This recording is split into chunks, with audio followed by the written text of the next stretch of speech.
My daughter gave me a book about 2 years ago, written by Leonard Nielsen, called about something about a baby being born, a child. A child is born, and I wasn't that interested, but I started to read it, and it was very interesting. And halfway through, I was fascinated at how a baby comes about, and at the end of it, I was an angry man. And I began to realise the absolute stupidity and unreasonableness of evolution. How reason is betrayed by evolutionists. Now they say, oh, the religionists are unreasonable. I don't give a suck about religionists. Our organised religion is a disaster, so don't lump me in with them. But what I say to the evolutionists is, you have abandoned reason. And you come up with your clever arguments that have ideas that are nonsensical and mean nothing. But when I read that book about pregnancy, and here's what I learned. That every day around the world, young men are producing 1,000 sperm a second in their tubules. Those 1,000 sperm are produced in one day, 100 million. You have to think about that. At ejaculation, 500 million are produced pleasurably. And racing up the woman's body towards one goal. The funny thing is, they don't race backwards. They always go forwards, right up into the fallopian tubes. Huge journey. And they're searching for one thing, the golden prize of life. And in the woman's womb, in the fallopian tubes, there is, out of 500,000 eggs, one. And when that sperm gets into that egg, here's the amazing thing. Usually 100 reach the egg, and one gets through, and a chemical lockdown happens, and if it didn't happen, there would be an abortion. And so now, there you have the 23 chromosomes in the man, the 23 chromosomes in the woman, and they mysteriously lock for 12 hours, 24 hours. And guess what happens mysteriously? Boom! You now have two cells. One is going to become one thing, and one the other. Guess what? One becomes the baby. Fully formed in 7, 8 weeks, 9 weeks. And one becomes the placenta. No placenta, no baby.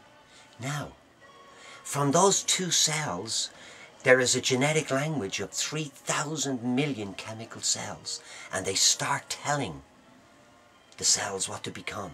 Now we'll just deal with the heart, the most powerful pump. It can pump 75,000 pints of liquid a day for 100 years. All the scientists in the world can't design a little pump that size that can run for 100 years and pump 75,000 pints of liquid a day.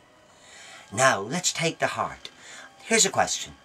How do the cells know where to go? How do the cells know what to become? How do the cells know when to split? How do the cells know what size to become, what shape to become, to make the valves in the heart, to make the tissues in the heart, to make the holes in the heart? And invagination is a very difficult thing. As humans, we've all got around 9 holes in our bodies. Women have 2 more through their nipples. But the reality is that when you think about it, the invagination of holes, how do cells know how to make holes? Even potters, you know, trying to make a hole in something, find it difficult. So cells making a heart.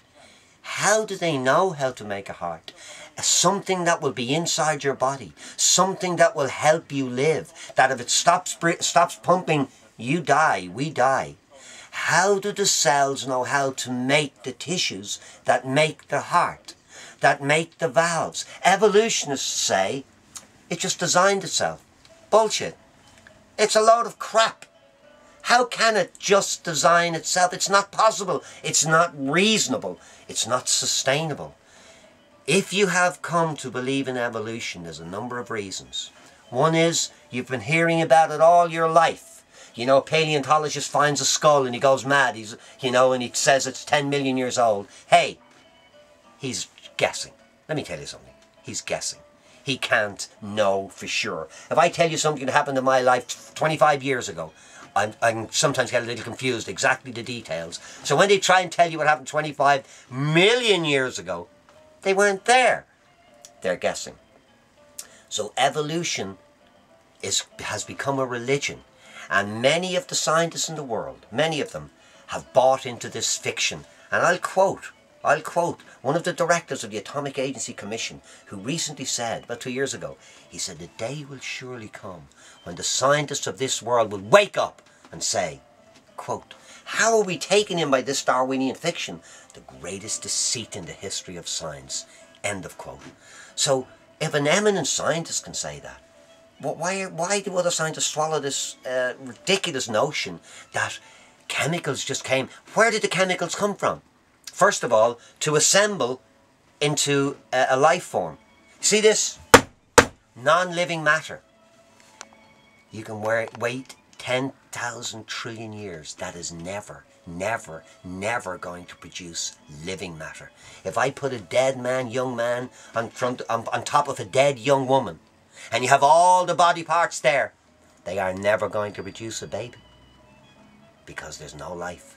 So you telling me that non-living matter can produce life, that rock from Jerusalem that I found in Jerusalem, up on the Temple Mount actually, that can produce life, it is never going to happen. So folks, wake up and smell the coffee. And tune in to the next lecture. John J. May.